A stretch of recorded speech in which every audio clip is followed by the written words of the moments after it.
Assalamualaikum warahmatullahi wabarakatuh.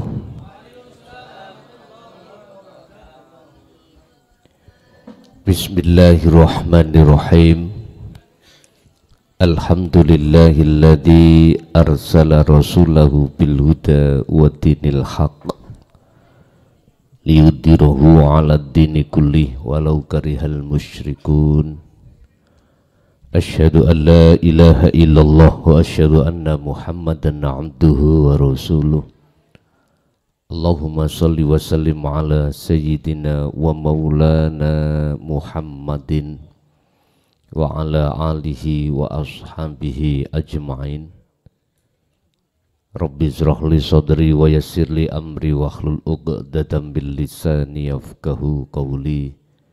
Qala Allahu ta'ala ya ayyuhalladzina amanu khulu fis-silmi kaffah wa la tattabi'u khutuwatis syaitan innahu lakum aduwwum mubin. Shadaqallahul azim. Amma ba'd. Hadratul muhtaramin dumateng para alim, para kiai, mbah yai, sesepuh bini sepuh, tokoh masyarakat, tokoh agama sewilayah Kota Madya Surabaya, tepatnya di Kecamatan Tandes, Kelurahan Tubanan,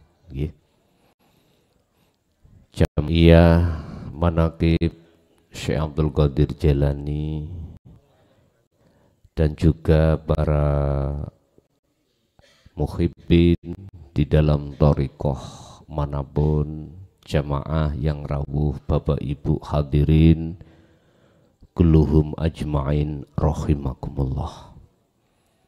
Alhamdulillah, tidak ada kata yang pantas kami ucapkan dalam kesempatan malam hari ini kecuali rasa syukur kami terhadap Allah, di mana kita dalam acara malam hari ini Allah pertemukan dalam suasana iman dan ihsan.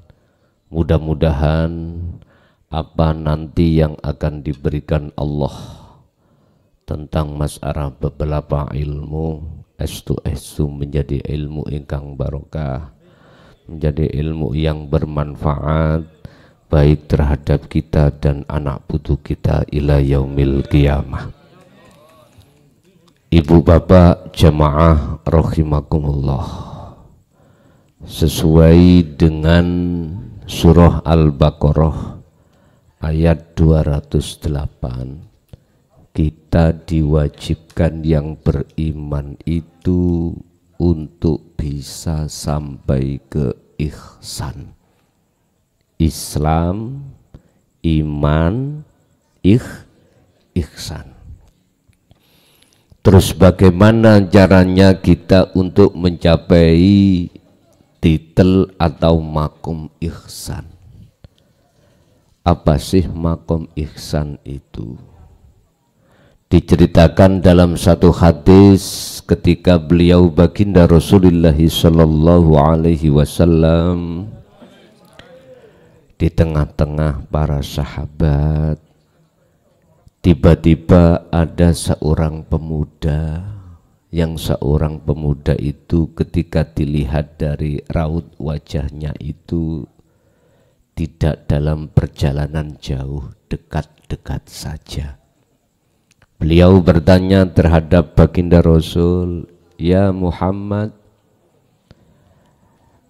ma huwa al-Islam, al-iman, al-ihsan.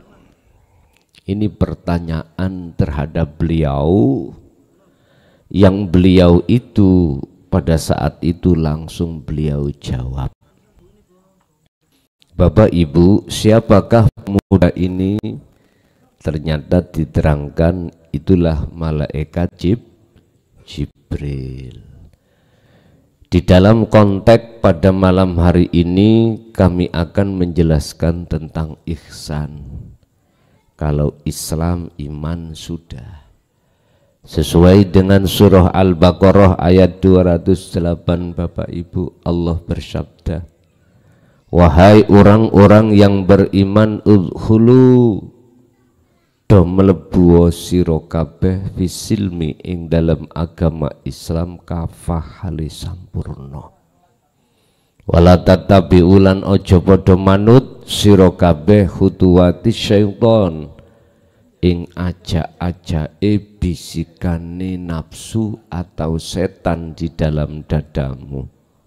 Sebab innahu sak temene setan lakum kedue sira kabeh iku aduun mungsuh mubinun kang pertelo. Artinya gini, Pak.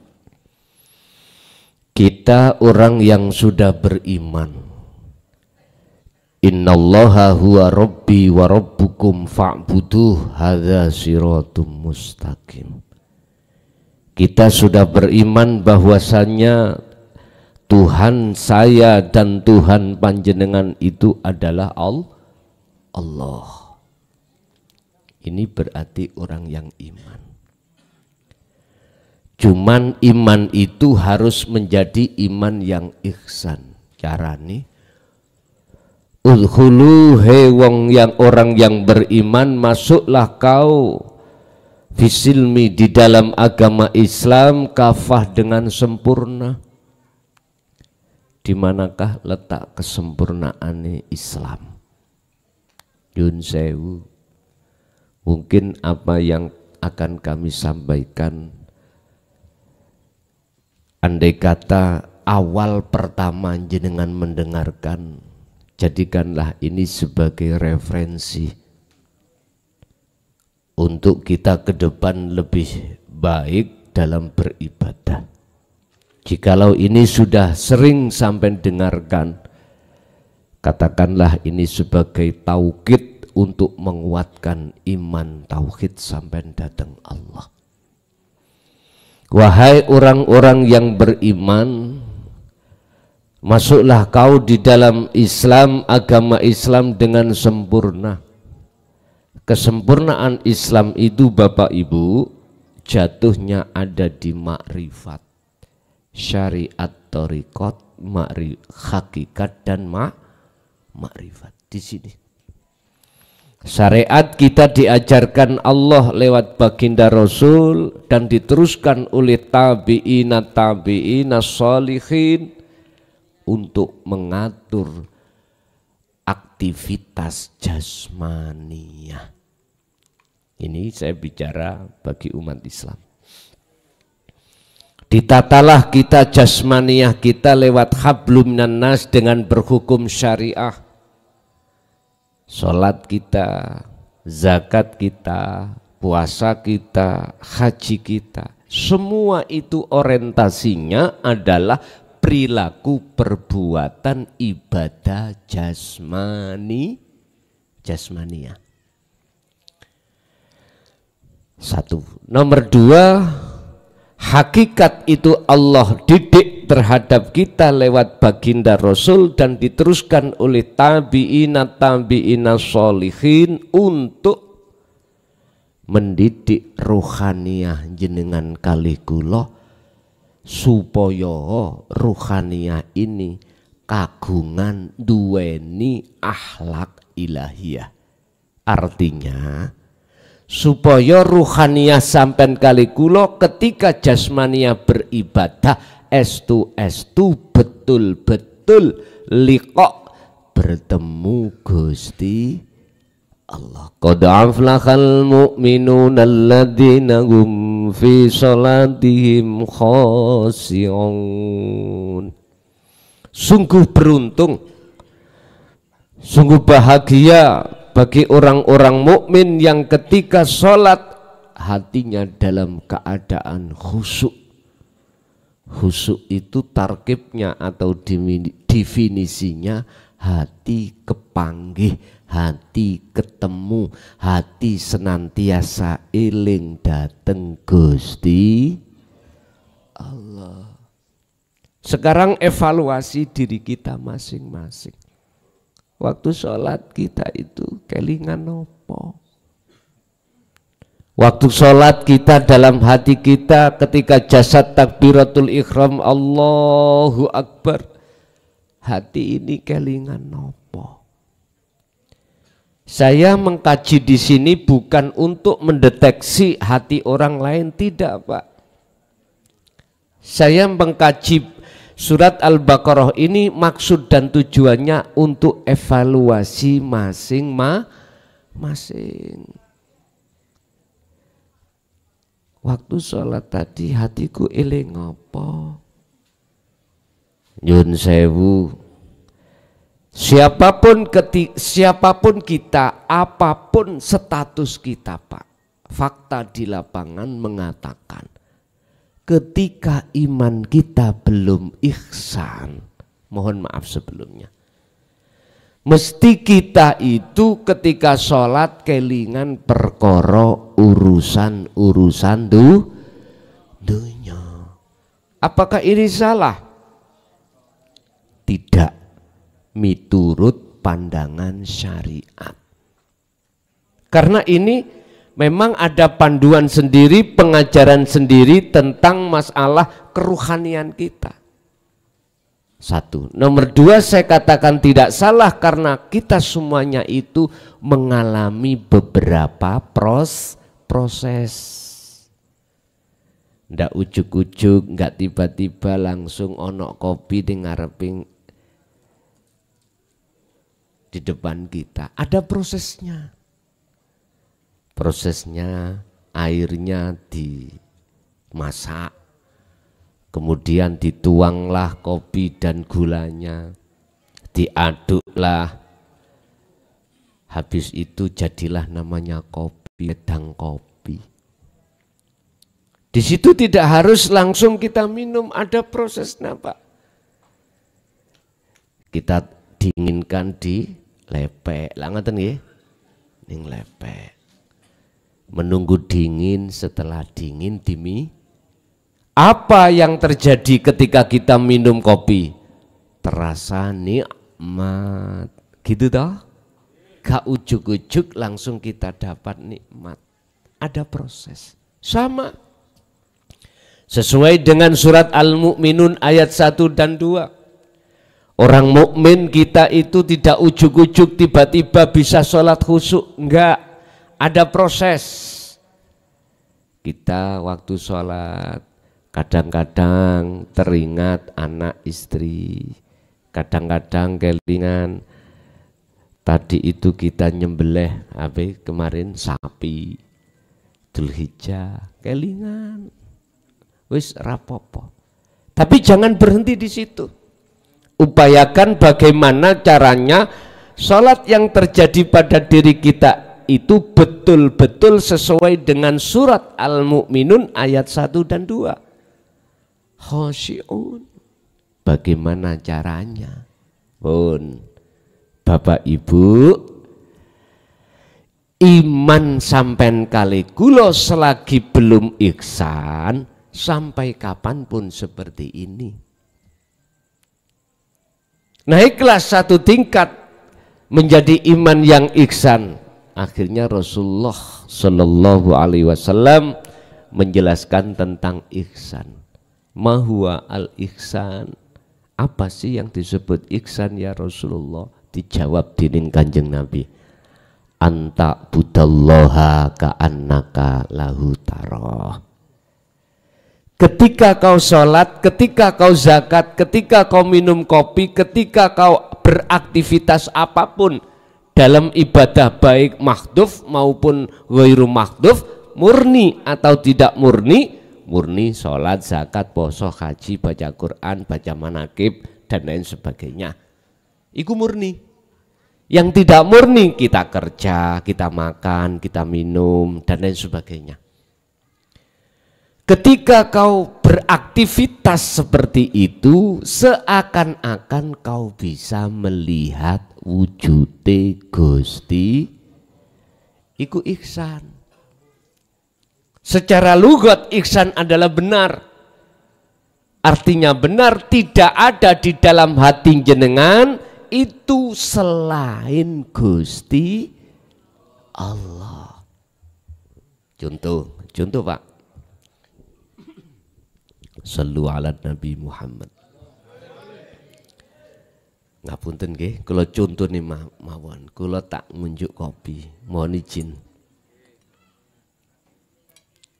Bismillahirrahmanirrahim. Duren cangkokan, leren rokokan. Mari kopi. Mohon izin nggih. Niki ngaji nyantai. Ketika saya tadi meminum kopi, yang kuhasilkan nikmat rasa pahit dan nikmat rasa manis. Rasa pahit kita beriman asalnya sumbernya dari kopi, manis dari gula. Oke. Kula tangklet dateng jenengan. Sampeyan jawab ning ati mawon. Rasa manis, rasa pahit yang timbul dari kopi dan gula. Gula dan kopi itu makhluk nopo kholik? Makhluk toh? Makhluk kali sampean kali kula. Kalau kita melihat status makhluk sesuai hadis Rasulullah, la haula wala quwata illa billah. Cara Quran, Allahu khalaqakum wa ma ta'malun. Kita manusia, kita makhluk itu enggak punya daya upaya untuk bisa melakukan ini itu, punya ini, punya itu, enggak ada. Wala quwata, dan kekuatan untuk melakukan apapun tidak punya.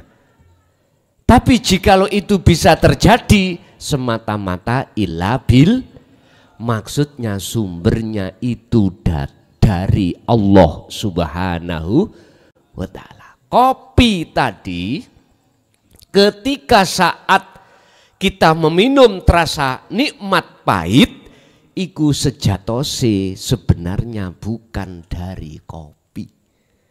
Rasa nikmat pahit tadi sumbere sangka Gusti. Loh, teng pundi Gusti Allah. Ihsan niku ketika jenengan melakukan apapun, hati jenengan iki seakan-akan bisa melihat wujudnya Allah. Pun bisa dinaikkan satu strip? Oke nggih? Di dalam rasa tadi, di dalam rasa pahit tadi, iku ono jenenge urip. Isane nyoto urip iku dalam hati jenengan kudu duweni dikasih cahaya namanya nur makrifat. Wis. Engko nek bingung sampean ngombe kopi dhisik. Ngombe kopi rokokan nyantai. Artine ngene, Pak. Innallaha bikulli syai'im muhit. Sesungguhnya Allah itu, Pak Bu, melimputi atas segala hal apapun termasuk kopi. Di dalam dan di luar kopi, manakala tidak ada wujudnya Allah, tidak akan pernah kopi itu bisa memunculkan nikmatnya rasa pahit. Bisa diterima ini? Oke. Lah, ketika hati sampai bisa untuk dikatakan ihsan, butuh namanya nur makrifat, cahaya makrifat. Lah, cahaya makrifat itu jatuhnya di dalam hati panjenengan. Allah menyalakan cahaya makrifat di dalam hati hamba yang dikehendaki dikarenakan jenengan ini selalu hatinya ingat dateng Gusti, selalu dzikir nang Allah. Sing kula maksud dzikir niki adalah ingat yang ku maksud adalah hati ada satu kesadaran bahwasanya segala hal apapun yang timbul dan muncul sumbere sangka Gusti Allah. Ati kudu lungguh ning kono, Pak. Kudu dzikir ning. Ala bidzikrillahi tatmainnul qulub. Ingatlah, hanya kau berzikir mengingat Allah lah menjadikan hatimu tentram. Pun niku titik Quran pun. Sehingga ketika jenengan ngunjuk kopi, ati sampen iku mempunyai rasa iman bahwasanya munculnya rasa nikmat pahit itu parannya, sumbernya songko Gusti pun. Nikilah ihsan. Contoh jenengan sholat berdiri, manakala dalam hati jenengan iku beriman, meyakini, merasakan kehadiran Allah di dalam diri jenengan, yaitu yang disebut al-hayat, hidup, urip nek cara wong Jawa. Maka dengan hidup itu jenengan merasakan Anda akan bisa berdiri. Berdiri Anda bukan karena kita, berdiri kita karena didirikan oleh Allah Subhanahu. Gusti Allah itu mboten kesansang ning ndukur nduding ning mboten. Kan kita sering tentang ngomong masalah bab Allah. Apa kata yang ngecat lombok di atas? Lah ngoten nggih. Padahal di dalam Quran Allah katakan wa idza sa'alaka ibadi anni fa inni qaribun. Muhammad dalem Gusti. Tatkala hambaku bertanya terhadapmu tentang aku di mana, jawablah fa inni qaribun. Aku iki dekat. Boten nduding ngeten. Dekat. Wa qala aidan wa nahnu aqrabu ilaihi min hablil warid. Aku kata Allah lebih dekat daripada urat leh.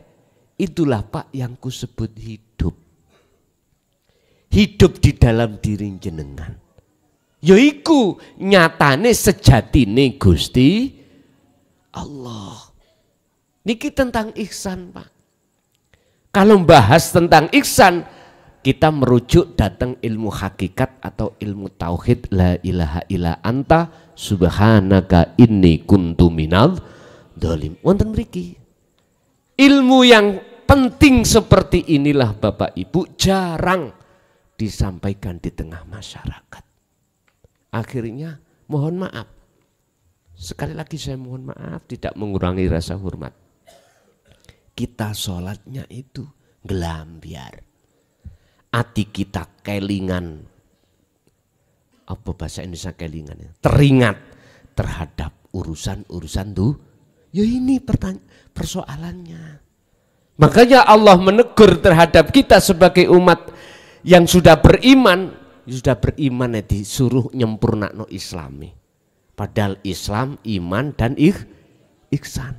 Artinya iman kita masih bermasalah. Dalam hati kita akan beriman bahwasanya munculnya rasa pahit dari kopi, jelas. Sebab kalau kami tidak meminum kopi tidak terasa loh, disitulah akal itu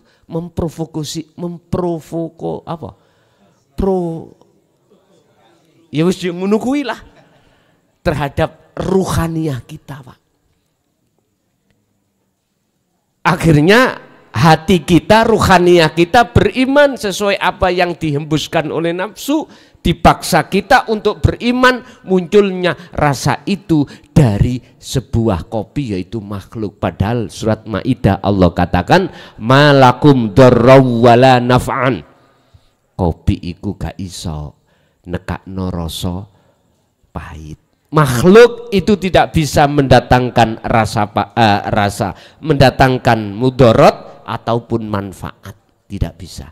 Yang bisa mendatangkan mudarat atau manfaat hanyalah Allah Subhanahu wa ta'ala. Bapak Ibu hadirin, jikalau kau tidak bisa, kata Rasul, melihat wujudnya Allah fa'ilam taro, ya kuwi kudu rumangsa kalau selalu dilihat disawang dening Gusti Allah. Lah inilah Pak, Allah terasa dekat. Ihsan, tondo-tondo ihsan dalam hati jenengan ketika jenengan aktivitas apapun, ketika jenengan melakukan tindakan apapun, dimanapun hati jenengan terasa Allah itu dekat. Carane ya napa, Pak? Pun niki wonten sing mlebet thariqah. Ning thariqah iku diajarkan namanya zikir sirri. Zikir di mana hati jenengan diperintahkan untuk mlebu metu nafas, ati ngucap Allah, Allah mekaten. Kula zaman tahun 74 itu, Pak, di thariqah Naksabandiyah niku 1 hari 1 malam abah oleh majibnya 20.000. Zikir sirri tok iku 20. Sekarang berapa? 5.000. Tambahi, Pak, tambahi.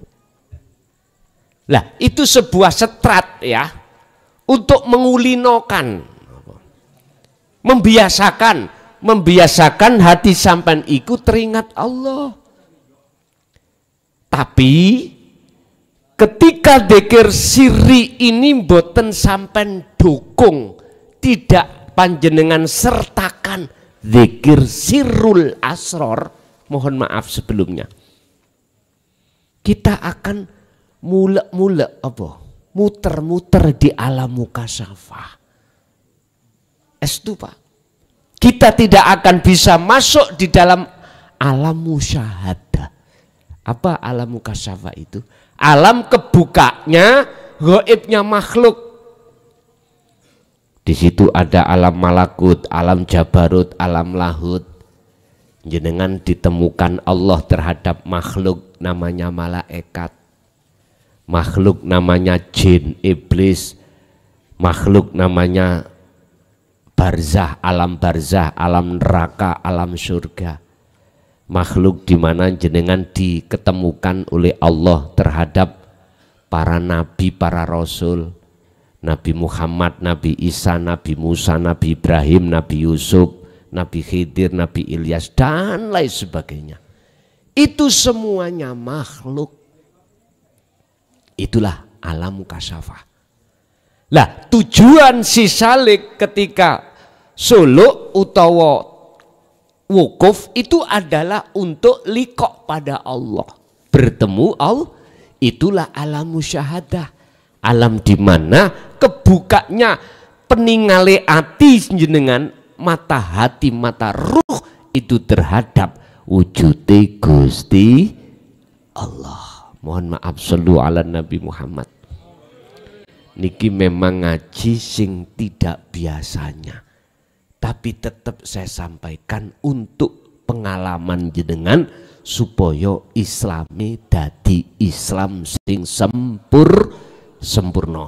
Urusan jenengan kali kula mau terima atau tidak dan menjalankan ajaran Rasulullah hakikat menuju makrifat ini tidak salah, karena semua diri kita punya hak asasi untuk memilih.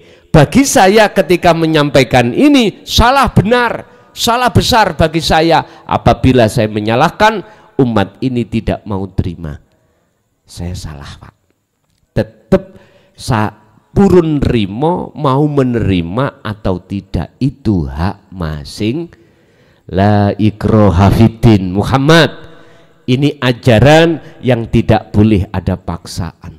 Ajaran yang bagaimana ya Rasul? Kita tanya, qad tabayyana rusdu minal ghoi. Al-Baqarah 256. Ajaran yang membebaskan hati jenengan dari belenggune hawa nafsu. Kita dibelenggu hawa nafsu, Pak. Akhirnya iman di dalam hati kita itu ada iman selain Allah. Contohnya kopi mang pahit.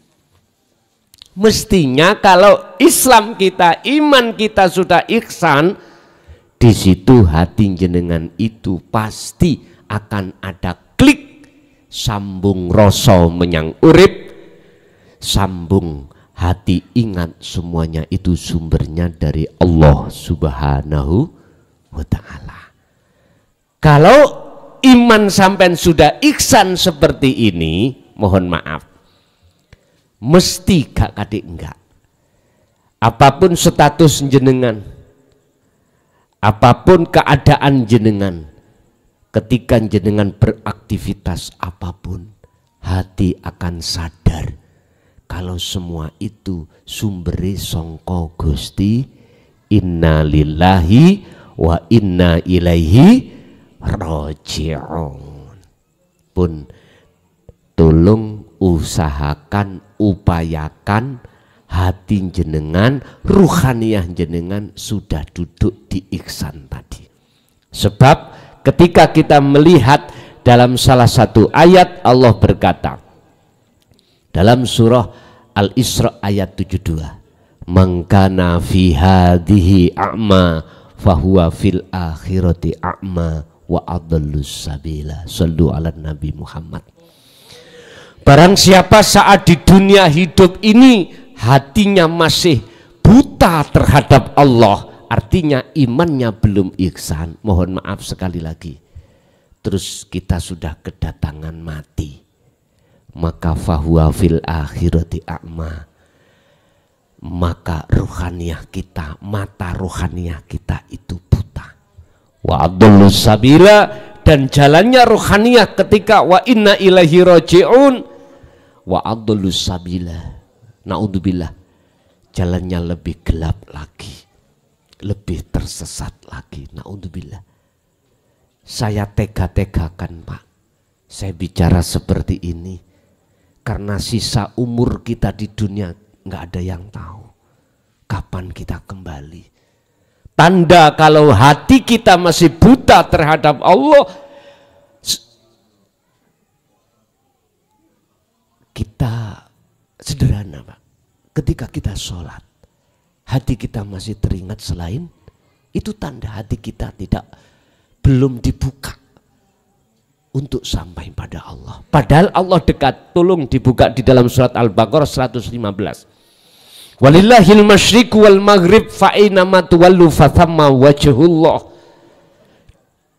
Dari jagat timur sampai jagat barat, ketika jenengan menghadap ke arah manapun, di depan jenengan itu ada wajah Gusti Allah. Dekat Pak nggih, mboten jauh.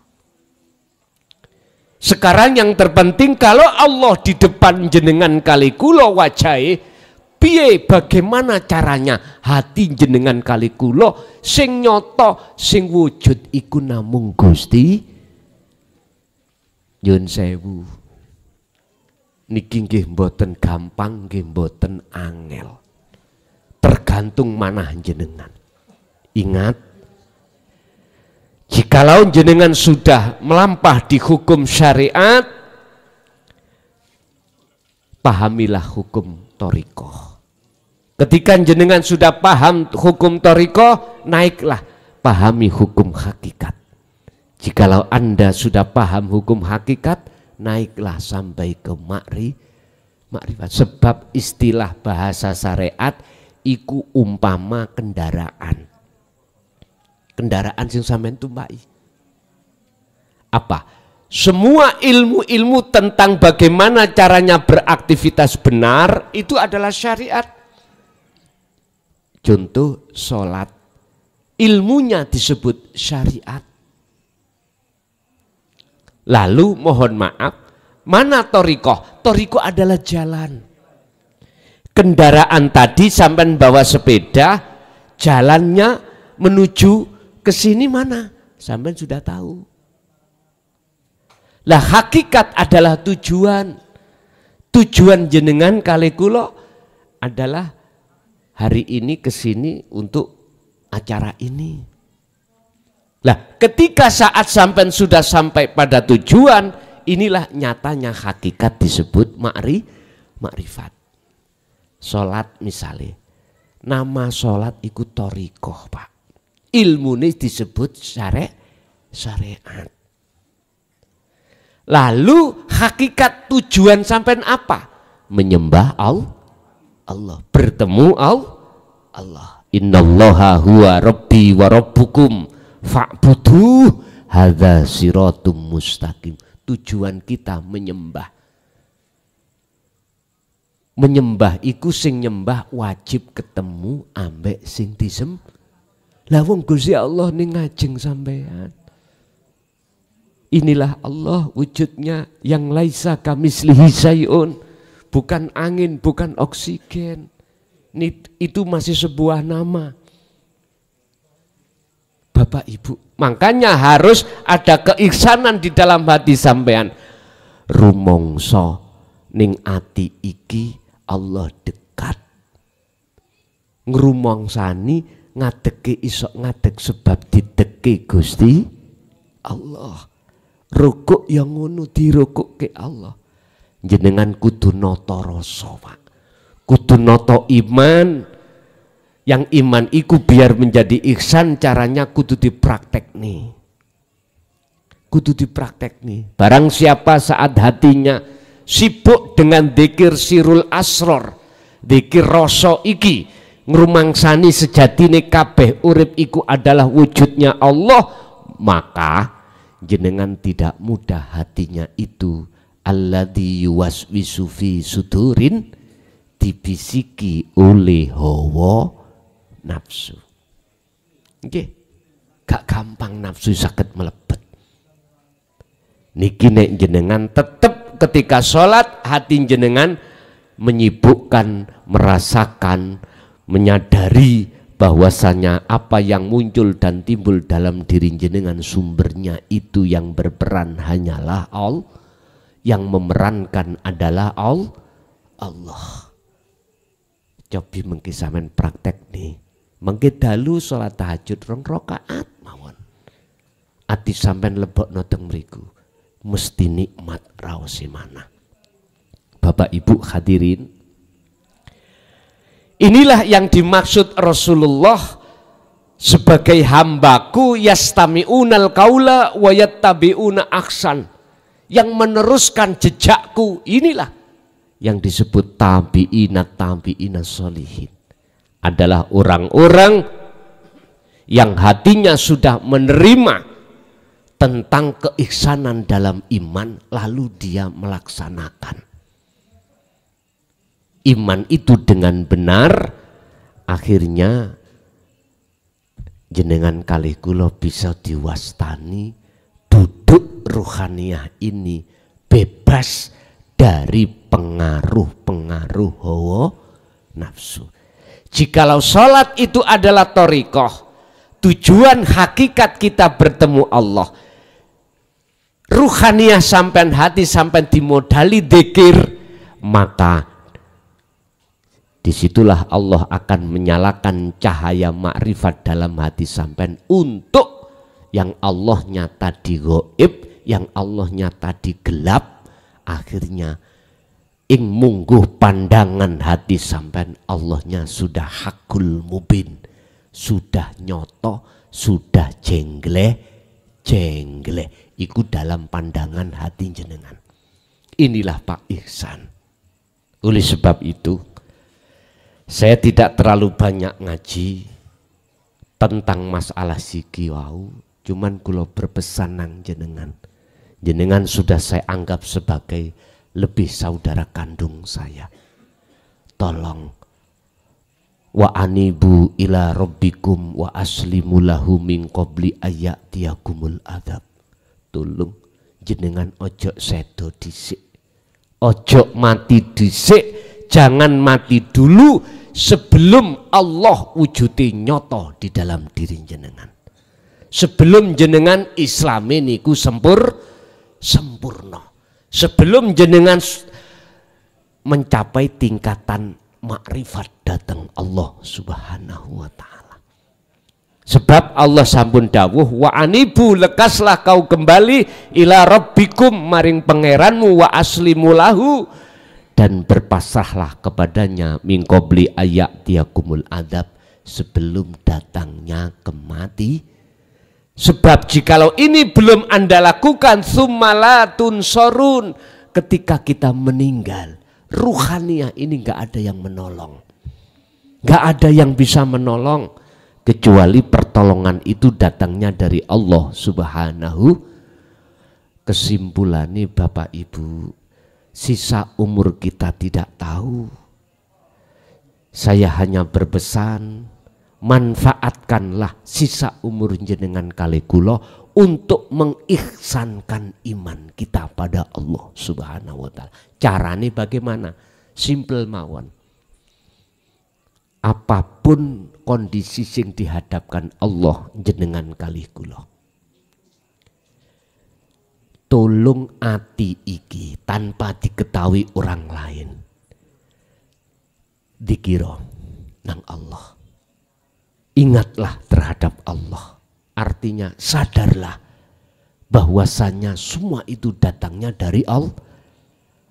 Dengan cara sampai asah rasa di dalam hati jenengan bahwasanya semua apapun yang terjadi itu yang menterjadikan hanyalah Allah Subhanahu wa taala. Pun ngoten mawon. Sambil sampean dorong dengan dzikir sir, syukur dalam hati sampean mengucap Allah, Allah, Allah. Khususnya ibu-ibu habis masak, habis cuci-cuci, biasanya wong wedok niku kan nonggo terus rasan. Lah ngoten nggih? Wis preyo rasan-rasan. Atine digawe zikir mawon. Wa may yattaqillaha yaj'al lahu makhrajan wa yarzuqhu min haitsu la yahtasib. Lebih-lebih kita yang punya masalah, Pak. Yang masalah iku gak mari-mari. Masalah urusan dunia ini kita enggak lepas-lepas. Lakukanlah zikir yang ku sampaikan tadi. Barang siapa yang bertakwa kepada Allah, itulah maksudnya takwa zikir itu tadi. Maka di situ Allah katakan Allah akan membuka jalan keluar dari sebuah masalah yang selama ini tidak terbuka, buka. Bapak Ibu hadirin rahimakumullah. Jadi kesimpulannya, ihsankanlah iman Anda sebelum datangnya kematian. Pun nek pun koyok ngoten, surat Al-Baqarah 208 dikatakan wala tattabi'u, dan janganlah kau mengikuti khutuwati syaiton ing bisikan ajak-ajak setan. Setan iku bisikin ning ati sampean kali kula Pak Bu. Rupa apa? Wa ma ubarri'u nafsi inna nafsa la amratum bisu, ngajak lali ati menyang Gusti iku setan pun. Dengan cara apa? Wa yastahibbunal hayata dunya.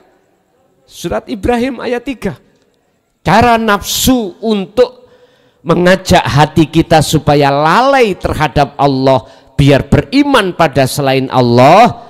Wa yastahibbunal hayatad dunya, dihadirkanlah, ditukno, dihidangkanlah kita hati kita dengan kesenangan-kesenangan urusan yang bersifatkan dunia. Sebab kalau sudah masuk hati di dalam kesenangan ketresnanan terhadap dunia, maka alal akhirah kita akan melalaikan urusan akhirat.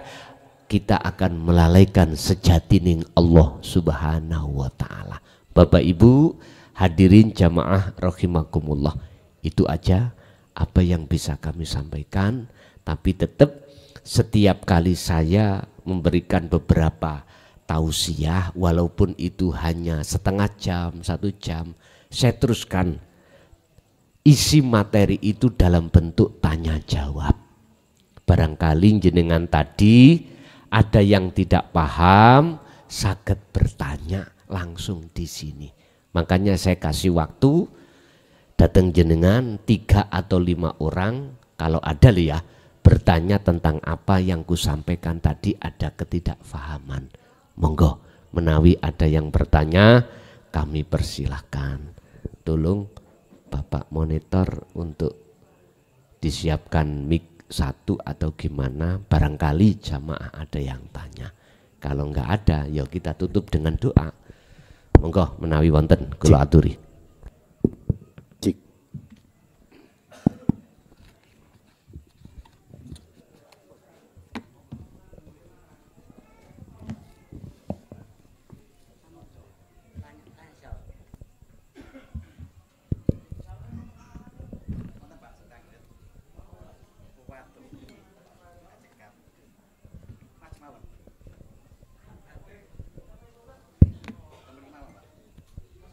Monggo Pak, maju mawon.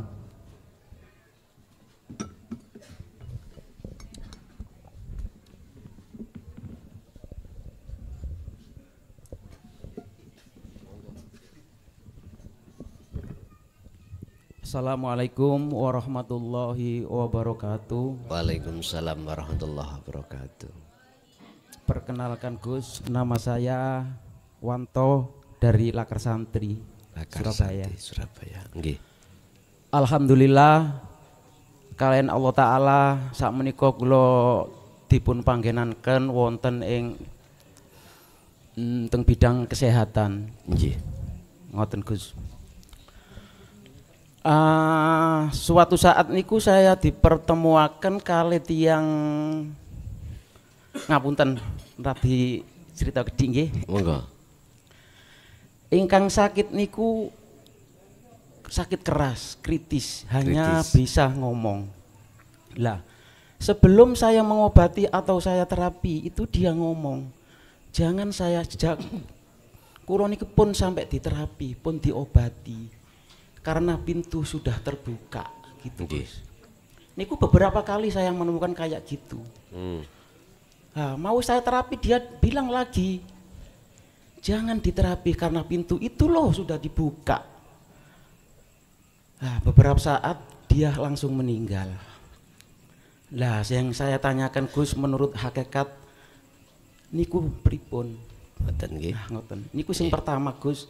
Terus yang kedua yang saya tanyakan itu bagaimana cara saya untuk menghadapi dalam merasa ini untuk menghadapi keadaan yang kayak begitu. Nah itu Gus, yang maaf ada 3 lagi. Yang terakhir itu saya dan jamaah saya itu kan masih di syariat nyel Gus. Bagaimana saya dan jamaah-jamaah saya itu untuk mencapai di makom hakikat atau makrifat. Ngoten nggih. Begitu Gus. Nggih. Niku sing saged kula sampaikan kirang langkunge kula nyuwun agunge pangapunten ingkang kathah. Kula akhiri assalamualaikum warahmatullahi wabarakatuh. Waalaikumsalam warahmatullahi wabarakatuh. Kula jawir yen jek mboten supe nggih ya.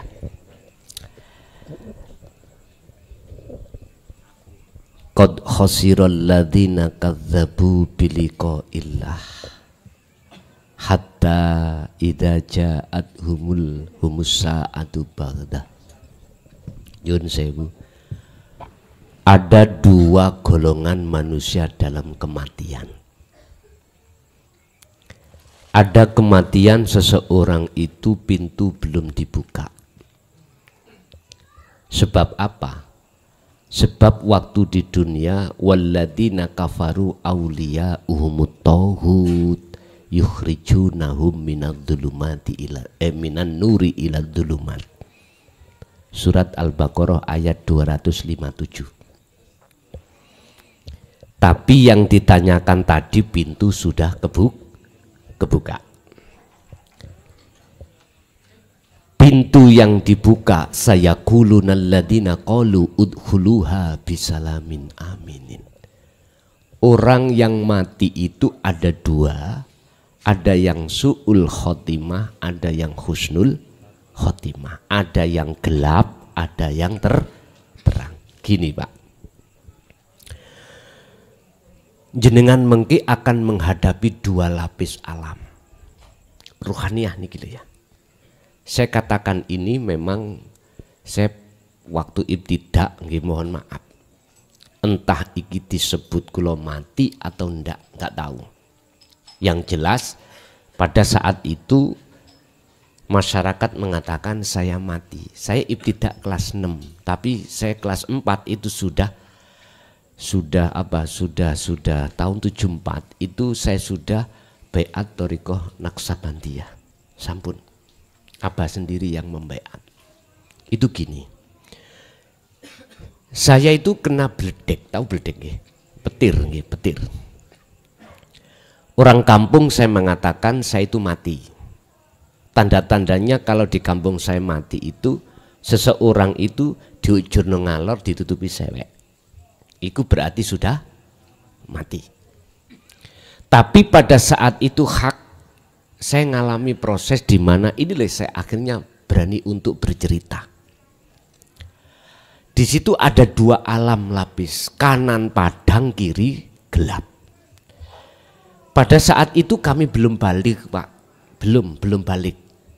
Berarti cara miturut Islam, anak seseorang yang mati belum balik itu kan tidak membawa dosa. Nah gitu toh.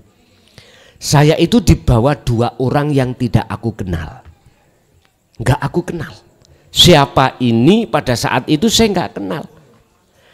Dibawa di atas alam mukasyafah, di alam mukasyafah. Melip dukur. Lah di situ ada suara tapi enggak ada rupa. Saya dengar tapi dari mana suara itu saya enggak tahu. Suaranya begini, kembalikan, besok dia ada tugas. Aku enggak tahu pada saat itu. Akhirnya saya itu ujuk-ujuk saya bangun. Terus tetangga-tetangga sing takziah niku udah melayu. Ya niki. Kula nggih bingung toh. Kula niki ning ndi? Iki kok akeh wong. Tapi untungnya mbok niku pun asal beras kata. Niku. Gak mungkin toh Pak dikembalikan, gak mungkin toh pada saat itu. Mbok sanjang kula awakmu.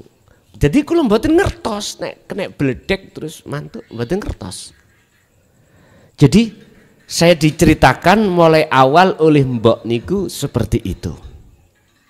Nyuwun sewu. Apakah ini disebut kematian? Wallahu alam. Yang jelas jenengan kali kula kalau sudah game over niku lho nggih. Kita akan menghadapi dua alam. Dan dilewatkan mana alam itu? Jawabannya itu ada di surat Al-Isra ayat 72 tadi. Tatkala di dunia kita masih buta terhadap Allah, maka pasti kita akan masuk di alam kiri, alam yang gelap. Jenengan tadi mengatakan alam yang tertutup, gelap itu tertutup. Karena apa? Karena di dunia walladzina kafaru, orang-orang yang ingkar terhadap Allah, aulia tauhid. Berupa apa kita ingkar? Kita menjadikan nafsu itu sebagai imam kita. Kita ngikuti bisikan nafsu. Nafsu ngomong inna nafsa la amaratum bisu. Son kelason nami kula mukhlason. Kuwi kudu iman bahwasanya sholat yang terjadi padamu iku dirimu, karena dirimu bukan karena Allah. Rumangsa ning atimu yen awakmu sing bisa melakukan sholat. Rasa ning ati Pak niku kula rumangsa kula sing iso nglakoni sholat. Padahal bisanya itu sumbernya dari Allah Subhanahu. Nafsu itu mesti ngomong ngoten. Lah inilah aulia tauhid. Akibatnya apa jikalau hati kita berimam terhadap tauhid? Nafsu itu yukhrijunahum minan nur ila dzulumat. Kita akan masuk di alam yang gelap. Udah, yang ditanyakan adalah alam yang terang. Berarti beliau waktu itu mboten purun tidak mau diterapi dikarenakan pintu sudah terbuka di jalur kanan mesti padang. Disitulah Allah berkata terhadap malaikat, sayaqulunal ladzina qalu udkhuluha bisalamin aminin. Malaikat ngomong ngger awakmu nanggone ahli-ahli yang di alam terang tadi. Omongane napa? Udkhuluha, monggo mlebu, masuklah. Tempatmu sudah disiapkan bisalamin aminin, dengan selamat sentausa. Podo karung ini jenengan mengki kundur iku mesti sok tutuk omah dengan catatan: satu, mata sampen iki gak buta; nomor dua, jalannya terang ono lampune; tiga, sampen tahu jalan. Mesti tutuk omah. Tapi kalau begini Satu, lampunya nggak menyala, listrik ini loh Pak, dalu ini nggak menyala, sepeda sampean lampunya yo pedot, meripat sampean merem, bisa nyampe rumah? Mboten saged. Logikanya kados ngoten Pak. Pun nek pancen beliau mengatakan pintu sudah terbuka berarti iku padang, nggih pun wis wancine. Idza jaa ajaluhum la yastakhiruna sya'ah wa la yastaqdimun. Kalau itu sudah datang kepastian kematian, tidak bisa diajukan dan juga tidak bisa mundurkan. Ya sudah. Pun itulah proses beliau kembali pulang ke rumah asal, ke negeri asal, yaitu rahmatnya Allah padang. Sebab apa? Sebab dia ketika saat dunia, Allahu waliyul ladina amanu yukhrijuhum minan nuri minadh-dhulumati ilan nur. Jikalau jenengan kali kula menjadikan hanya Allah sebagai imam, sebagai iman jenengan, yukhrijuhum, Allah akan mengeluarkan minan nuri ila minadh-dhulumati ilan nur, dari alam gelap menuju alam terang. Pun mangkane kula sanjang jenengan tulung ojo sedo dhisik, lamuno jenengan iki belum makrifat dateng Gusti. Pun satu. Nomor dua, bagaimana jenengan menghadapi kondisi seperti itu? Pun ngeten Pak, simple mawon. Ketika jenengan menangani di dalam di bidang kesehatan, tolong belajarlah hati untuk lepaskan diri. Faktulu anfusakum, Al-Baqarah ayat 54. Rumongso jenengan sing nandangi ku lho isok nandangi, lepaso. Rumongso awak dewe hamba yang melakukan sampai lepas. Lalu sampai tetap no, semua apa yang terjadi pada jenengan iku semata-mata dari Allah. Pun ngoten mawon, sampai belajarlah berzikir di situ.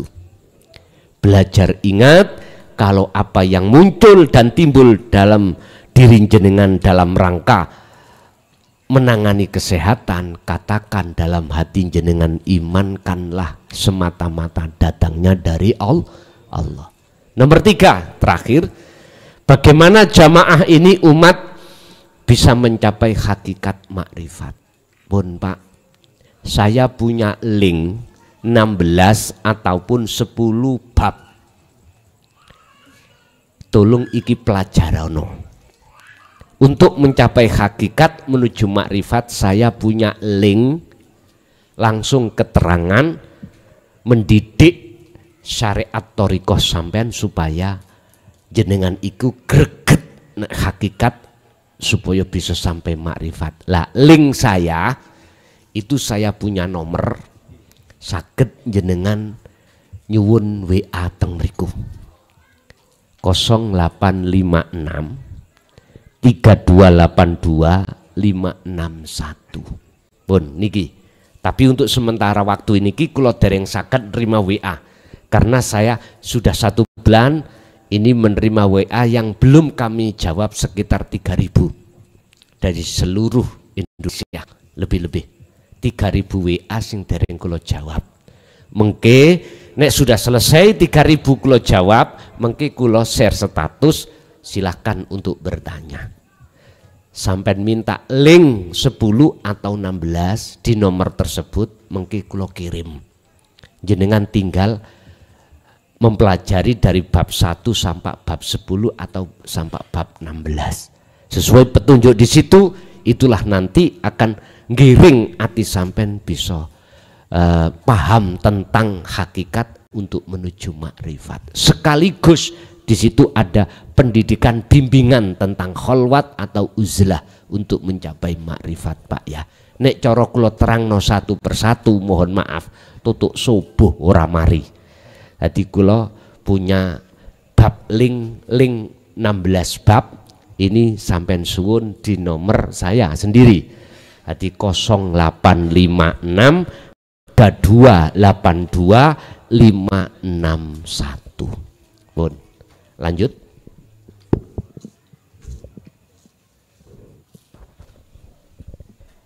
Kula tes 1. Kula yai ngautan kula riyen nggih. Assalamualaikum warahmatullahi wabarakatuh. Waalaikumsalam warahmatullahi wabarakatuh. Nami kula Cawan, tiang Jawa asli. Inji. Tiang Tubanan mriki. Inji. Sing kula tangletaken wonten 3 yai. Sing pertama niku tentang tawasul atau kirim doa kepada ahli kubur. Nah niku kok napa kok ila ruh badalan jasate kok mboten dikatutaken. Nah ngoten. Kok ila jasati kok mboten dikatutaken. Badalan tiyang sing pejan niku jasate nggih tasik enten sing woto. Ngoten lho nggih. Enten sing niku pertanyaan pertama. Jane mboten dawa-dawa nggih. Sing nomor kali ya. Nah niku tentang masih enten hubungane nggih meniku tentang salat yang mau ya. Tiang meninggal innalillahi wa inna ilaihi rajiun. Nek kula ketinggalan niku tiang sing pun meninggal niku enten 3 koyoke ya. Sing pertama niku ruhe nggih mati, jasate niku dipangan uler nggih. Nggih dipangan apa mawon niku nomor 1. Sing nomor 2 jasate nggih pecah secara napa syariat, terus badane mboten dipangan ular wutu. Tapi rohaninya insya Allah tetap masih hidup. Si nomor 3 niku rohaniane nggih balik nang Gusti Allah, jasate nggih balik nang Gusti Allah. Lah niki ya napa tingkatan kados kula niki ya napa wong sing kaya wong kula niki wong syariat. Melok sing ngendi nggih? Melok sing melok langsung jasate kali roe melok nang Gusti Allah langsung innalillahi wa inna ilaihi rajiun mau, utawa melok sing jasate gak kena dicokot tula rohani nang Gusti Allah, utawa sing kena dicokot tula tapi rohani nang Gusti Allah. Lah niki sik bingung nggih. Lah niki sing nomor terakhir niku bab salat niku mau ya enten jalane ku mau. Salat iku nang Gusti Allah nek wis hakikat kados niku mau. Lah niki sing kula tanyaaken tentang salat niku. Salat iku kanang Gusti Allah. Padahal Gusti Allah iku pun cidak ten urat nadi niki. Lah kula niku nek kadang-kadang nek salat lah kok jongkar-jongkir. Wong Gusti Allah nok kene. Ha niku kadang-kadang kula niku nek salat ngapunten nggih der-der. Ngapunten. Kula kadang-kadang nek salat wis Allahu Akbar, imame pun sujud, kula tasik berdiri eling nek kula niku tasik enten mriki. Rohani secara rohani niku tasik enten mriki. Dadi kadang-kadang imame wis assalamualaikum kula tasik berdiri. Lah niki ngapunten. Lah niki bagaimana nanti salat kula lan napa? Niku mungkin insyaallah rong wae sampun ngertos. Kula nyuwun inggih menika penjelasan yang lebih saya. Wonten ngapunten kula akhiri assalamualaikum warahmatullahi wabarakatuh. Waalaikumsalam warahmatullahi wabarakatuh. Ketika manusia disebut, ketika makhluk disebut manusia, itu ada proses unsur jasmani, proses unsur rohani.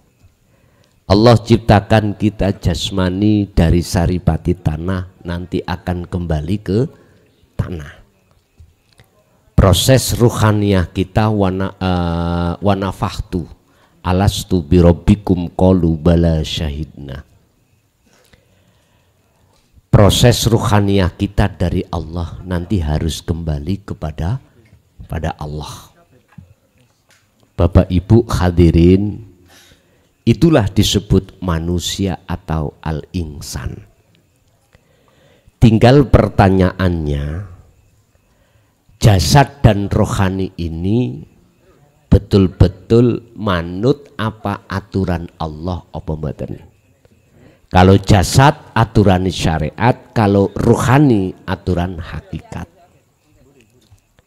Lah, mengapa ketika orang sudah meninggal itu kalau kirim donga wasilah khususon ila ruhi jasati kok ora? Jawabnya sederhana. Krono jasati gak tampak. Tahu nggak tampak? Mboten wonten. Miturut pandangan umum Nggih. Tinggal ruhaniyahnya saja, sehingga khususon ila ruhi, khususon ila arwah. Arwah niku jamak dari ruh. Berarti nek kawata khususon ila arwah A, B, C, D, E, F, G dan seterusnya. Makanya kirim donga lewat Fatihah nek umpama orang 10 langsung mawon khususon ila arwah A, B, C, D, E sampai selesai. Atau khususon ila ruhi si A, khususon ila ruhi si B. Ngoten nggih mboten napa-napa. Sak kersa jenengan. Mengapa harus ila ruhi jasati kok ora? Jawabannya karena jasadnya di dunia sudah tidak ada. Yang terpenting di situ ketika wasilah, ketika jenengan tawasul kirim dungo, sing penting loh. Idza matabnu adama ing kotoa. Ketika salah satu anak putu Adam iku meninggal dunia, maka terputuslah semua amaliyahnya kecuali 3 perkara: sodakotin jariyatin au ilmin yantafa'u bih au waladin solihan. Niki Pak, anak soleh, yang disebut anak soleh itu anak yang hatinya sudah mencapai makrifat Allah. Ketika beliau tawasul atau kirim dungo, ciri anak yang sudah soleh mungguh Allah makrifat, mesti ora rumangsa dheweke sing nglakoni, tapi di dalam hatinya akan muncul bahwasanya sumber wasilah iku parannya sangka Gusti, yang Allah ada di dalam dirinya. Huwal awwalu wal akhiru wadh-dhahiru wal batin. Al-Hadid ayat 3. Allah itu di awal, di akhir, di dhahir, di batin. Di situ Pak. Beliau itu sudah selalu di situ. Sehingga inilah wasilah atau tawasul kirim dungo sing mesti ditampa dening Allah. Dijawab di dalam surah Al-Maidah ayat 27. Mana tawasul atau kirim doa yang diterima oleh Allah? Innama yataqabbalullahu minal muttaqin. Sesungguhnya amal ibadah apapun yang diterima oleh Allah adalah sesungguhnya ibadah yang diterima oleh Allah, amaliyah yang diterima oleh Allah, manakala datangnya bersumber dari hati yang bertakwa. Artinya bertakwa, tinggalkan larangan, menjalankan perintah. Secara ruhaniyah tinggalkan larangan. Mana larangannya? Jangan beriman selain Allah. Mana perintah? Fa'budu, hanya beriman pada jelas yang wujudnya Allah, laisa kamislihi syai'un ini. Kalau boleh saya ringkas, ketika bertawasul hatinya bertajalli pada Allah. Bertajalli itu apa? Menetapkan akunya yang ada di dalam dirinya itu akunya Allah. Urip niki lho Pak. Pun nomor 2. Nomor 3 tentang masalah sholat. Jenengan mengke ojo heran, tur yo ojo kaget. Nek umpama mangke dalu nanti malam sampai praktekno sholat tahajud dengan hati jenengan iki terus menerus ingat pada Allah terus lali rokaat, jangan heran. Sehingga beliaunya bertanya, bagaimana imamnya sudah salam saya masih berdiri. Karena yang namanya khasyi'un, hati jenengan iki kesentrongan cahaya makrifat oleh Allah, hati ini dilalaikan dengan urusan selain Allah, akhirnya jenengan lali hitungan rokaat. Bagaimana hukumnya? Ini tidak akan pernah bisa dijawab di dalam syariat, dia salah atau tidak, nggak bisa. dimaklumi karena hatinya lalai dengan selain Allah. Kalau boleh saya katakan, yoniki jadab Pak. Yoniki ati sing ditarik Allah ning singgasana Allah sehingga ati iku lalai dengan selain Allah. Bagaimana hukumnya? Secara hakikat no problem. Nggak ada masalah. Sebab hukumi majedub, hukumnya orang hati yang lalai pada Allah, laksana lalai pada selain Allah maksud saya, terus hanya ingat pada Allah, laksana jenengan poso Ramadan awan-awan jam rolas lali nek poso jenengan makan sate sak piring, lali nek poso hukumi batal mboten? Beda lho Pak, lali ambek ngelali. Beda nggih? Beda.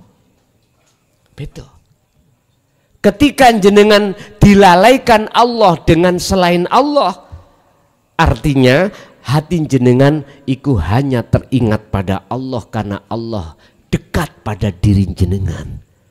Maka hukumnya sholat sampai di mata Allah. Justru sholat yang seperti inilah Pak Bu. Miturut surat Al-Baqarah ayat 238 sampean buka. Hafidhu ala sholawah was sholatil wusta wa qumu lillahi qanitin ay khashi'in. Ada sholat secara jasmani. As-sholawah ay al-maktubah, sholat yang diwajibkan dilakukan jasad ada 5 duhur, asar, maghrib, isya, subuh. Tapi ayatnya tidak berhenti di situ. Wassolatil wusta, sholat tengah. Niki kalau saya tarik di dalam tafsir syariah, di dalam muhakamah, apakah tafsir Munir, tafsir Mundir, Ibnu Katsir dan lain sebagainya, itu ulama khilaf. Ada yang mengatakan sholat asar, ada yang mengatakan sholat maghrib. Udah. Kalau saya tarik wassolatil wusta, di sini adalah sholat tengah. Secara hakikat adalah sholatnya ruh, madebi ruh menyang Allah. Apa madebi? Ini wajah tuaj, ya sesungguhnya kuhadapkan wajah ruhku terhadap wajah Allah. Niki, karena Allah dekat Pak, terasa dekat, kita merasa Allah dekat. Ya menghadapkan wajah ruh pada wajah Allah. Sinten mawon siapapun jenengan, kalau ruhaniah hati jenengan sudah merasa Allah dekat, bahkan di depan jenengan mesti ati iki gendeng Pak. Gendeng ati iki. Gila. Gila pada Allah, mboten gila selain Allah. Sekarang ini, baik mana gila nang Allah ambek gila nang bojone wong? Ayo. Ya jelas lebih baik gila pada Allah. Tapi resikonya jenengan manakala gila pada Allah, jenengan pasti lalai terhadap selain Allah. Dan inilah yang ditunggu-tunggu Pak. Inilah yang ditunggu-tunggu seluruh umat manusia. Rasulullah sebelum beliau wafat, kaifa ummati ya Jibril, piye umatku sok Jibril ketika saatku tinggal. Artinya apa? Jenengan itu diaturkan, diharapkan untuk sampai pada makrifat Allah. Karepe wonten mriku. Jadi mboten napa-napa bah. Jenengan sholat dalam keadaan seperti itu miturut pandangan hakikat. Tapi pesanku ojo dadi imam. Ya. Nggo nek dadi imam isok-isok subuh dadi 10 rakaat. Isok-isok gak salam. Wis dadi makmum mawon ngaten. Itulah tanda jenengan diletakkan Allah di khos. Kalau diletakkan Allah khawasul khawas beda maneh. Ruhaniyah bener lali dengan urusan selain Allah. Tapi akal masih bisa sambung. Oh aku sih oleh sak rakaat, oleh mboten napa-napa. Sebab khawasul khawas iku ngasto membawa 4 sifat. Sidik, fatonah, tabligh, amanah ada di sini. Kalau khos jadab Pak, wongi jenengi majedub, kelakuane jadab. Ya niki mboten saged. Nggih, mboten. Masih ada? Monggo. Assalamualaikum warahmatullahi wabarakatuh. Waalaikumsalam warahmatullahi Nama Riono Tubanan. Ji. Ada mohon penjelasan 3, yaitu 1 masalah kenapa orang-orang waktu penggalian kuburan itu kok bikin ganjel 3 gitu. Ganjel dari tanah. Nggih. Iku bantali gitu. Nggih. Terus masalah supaya dijelaskan masalah kidam bako, dan ketiga masalah istiqraq wakidiyah, istiqraq akadia. Demikian, terima kasih atas penjelasannya. Mohon maaf segala kekurangan dan kesalahan. Kami akhiri. Assalamualaikum warahmatullahi wabarakatuh. Waalaikumsalam warahmatullahi wabarakatuh. Istidrok ahadiyah iku ngeten Pak. Ati sampen ono dorongan, ya. Suhudul wahda fil kasroh. Ono dorongan bahwasanya semua apa yang wujud iku wujudnya Allah, la maujudan illallah. Artinya sampai melihat beberapa wujud dunya iki. Wadah. Ada wujudnya godhong, wujudnya gelas, wujudnya apapun. Istighraq jenengan iki ditarik nyawang hidup, nyawang urip. Berarti kalau hati sampai nyawang hidup tidak ada 2. Ahad. Kul katakan Muhammad huwa utawi hidup iku Allahu utawi jenenge Allah iku ahadun ahad esa. Jadi yang nyata yang tanpa bukan gelasnya Pak, bukan wujudnya makhluk, tapi yang tampak yang nyata itu mung wujudnya Gusti Allah miturut pandangan mata hati jenengan. Untuk mencapai sampai di wilayah tersebut jenengan harus lewat zikir sir atau zikir jahri, tapi harus disertai sirul asror, yaitu zikir su'aul basyirah, rasa. Nanti kalau rasa sudah rampung, ainul basyirah ketemu. Kalau ketemu sudah rampung, hakul basyirah menyatakan innani anallah, sesungguhnya aku iki Allah, bukan aku hamba ini sudah lepas. Pun 1. Nomor 2, masalah ganjel telu kuwi. Nggih, mohon maaf iku ular-ulare wong Jawa. Setunggal secara syariat mayite cekak ngeblak ngadep mendukur. Wis iku cara syariat akal. Ning artinya cara hakikat nyuwun sewu Pak. Ada 3 perkara, yang 3 perkara ini harus sampai fanakno manakala jenengan mengharapkan sampai ke ahad. Apa 3 perkara?